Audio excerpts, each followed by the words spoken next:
Hello and welcome to Brocky Mountain Movies. I'm your host, Rocky Mountain Brock, and today we talk about Paul Blart Mall Cop 2, the movie that was pretty much dead on arrival.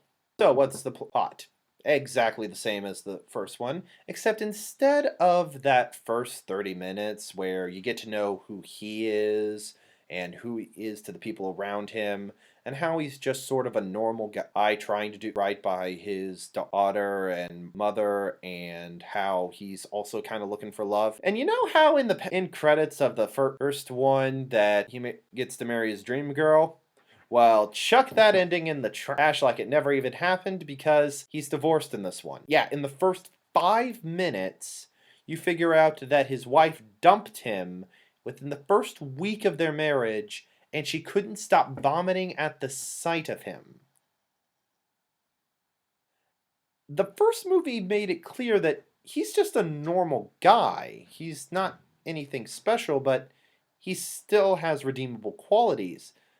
This movie just spits in the face of that. The second part is, in that same 5 minutes, they kill off his mother by hitting her with a milk truck. Of course, there's the joke that they don't think milk trucks exist anymore, and for a fact, they don't.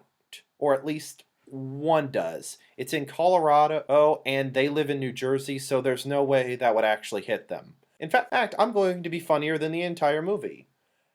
How is it that a truck from Colorado somehow drove out of its way to New Jersey just for this to happen? That person would be probably fired. What says you? Well, he's not answering. So yeah, this movie is pretty dead on arrival. But unfortunately, it keeps going. You hit the guy trying to rob a hotel in Vegas now, and Paul Blart has to stop him. All the while, his daughter is being kidnapped, and he has to kind of save her, whatever. Again, if I had to point out the very worst thing outside of the first 5 minutes, is the fact that his daughter doesn't really do much. Or at the very least, we don't really care about what she's going through or all that stuff. In the first one, they had a very nice connection, but here she's just kind of dead weight. And whatever she's going through, it just doesn't work. There are about 4 good things about this movie. One is the speech Paul has to give about why he does the way it does. It's legitimately alright and in character.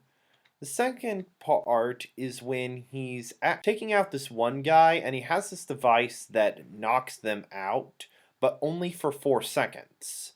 So he has to keep doing it, and the guy's trying to shamble off, and he's like, I have to do this. And he's like, yeah. That was pretty much the only funny joke in the entire film, except for, of course, the climax, which is a fight with him and a bunch of other mall cops versus the big baddie. And of course, they have sort of this back and forth right before it about who's crazier, and they're just keep going big until they're like, wait, what? It's inherently pretty funny. But you do not have to watch the entire movie just to get those few funny scenes. So, final score for Paul Blart Mall Cop 2, 1.4 and 2 thumbs down. I'm Rocky Mountain Brock, and God bless.